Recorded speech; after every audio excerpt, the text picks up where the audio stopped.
Good morning, everybody. Happy Friday. It is day 2 of our UPW. As you see, I'm getting ready to start our day. We've got our dance party starting here in a minute. You know, this was Tony's first real seminar that he did. He had day seminars and he had other stuff, but the UPW, Unleash the Power Within, this was really his first one.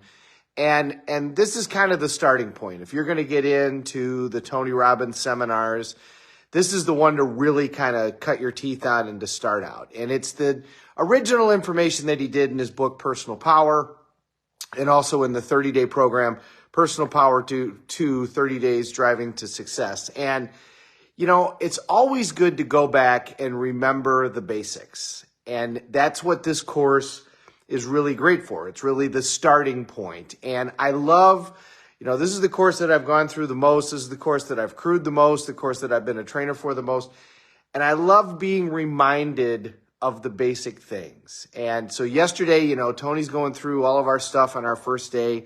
And he reminded me that the quality of our life is the quality of our emotions that we experience on a regular basis. You know, at the end of the day, you can accomplish everything that you want to set out to accomplish. You can achieve financial outcomes. You can lose the weight. You can do all of that stuff. But if you don't ever feel a corresponding positive emotion, then what's the point of all of that? If all you are is constantly stressed, or you live in fear, or if you're you know, hostile, which is, you know, another way of saying that you are afraid. If you're constantly worried about the future, if you're constantly worried about somebody taking away what you have, if you constantly are thinking about the past, you can go do all of the things that you want to do, and it's not going to matter because you have no quality of life. The quality of your life is the emotions that you experience, and those emotions really have nothing to do with the outcomes that you're creating. We decide that they do, but it's because we decide. You know, at the end of the day, let's say that you had a goal to run a marathon, okay? And you went through all the stuff, and then you did it.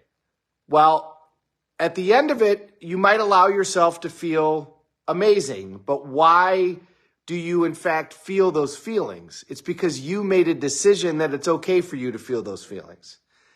Well, you can decide to feel those feelings even before you complete the marathon. And now some people go, well, won't I lose my motivation? The answer is actually the opposite of that. You actually get more motivation when you feel better. The point of the whole conversation is it's not things that we want, it's feelings. Like with money, you don't want the pieces of paper. What you want is what you think the pieces of paper are going to give to you, which many times when you get the pieces of paper, it doesn't give that to you. You think it's going to mean security. Well, maybe.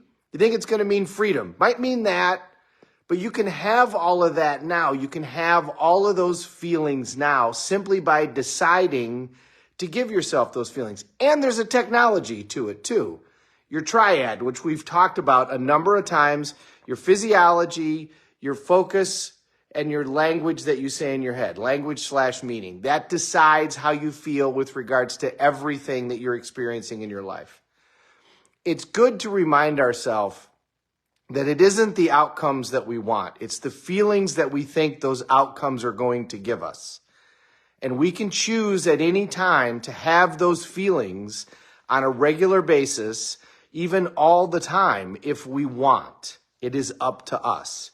We can't control what happens in our world, but we can control our response to what happens in our world. And at the end of the day, that's what all of this is all about. We want to feel certain feelings on a regular basis. We want to feel loved. We want to feel like we're more than enough. We want to feel like we're growing. We want to feel like we're contributing. And rather than flailing around and hoping we get those feelings once in a while, why not set yourself up for success and specifically design your life so that you feel those feelings on a regular basis? Remember, design your own life. Don't become part of somebody else's design for theirs. And the way to do that is to start with your physiology and your triad and to decide that you're going to be the one that decides how you feel. That's going to be your choice because it is. You can hand that control over to somebody else and you can say, I'm going to decide that I'm going to have my feelings based upon if this person likes me or if this person approves of me or if I create this outcome which is out of my control. Or you can say, I'm the one that's in control and I'm going to control how I feel no matter what those outcomes are. And here's the reality. When you do that, you're going to create much more significant positive outcomes because you're going to approach it with a different approach. If you approach trying to accomplish a goal with fear and trepidation and worry, are you going to take the same actions and take the same risks and have the same energy towards that outcome as opposed to if you approach that outcome with excitement and joy and happiness? No. Physiology is where this all starts and it's where it all ends. And at the end of the day, when we're done with our days here and it's time to move on to the next reality, whatever that is, we're not going to remember days, and the outcomes aren't really going to matter. The feelings that you felt on a regular basis is what's going to matter. Have a great day, everybody. I'm going to say hi to everybody. I got to hop on. Mary, thank you so much for being here. Deb, great to see you. Deanne, great to see you too. Gavin, I love you, brother. Thanks for hopping on. Denise, or Dennis, sorry. I really got to get better glasses. Wendy, hope you're having fun down in Florida, and hopefully I'll see you in November. Honored that everybody hops on. I truly am. I hope you get value. We're all in this together. Let's take care of each other.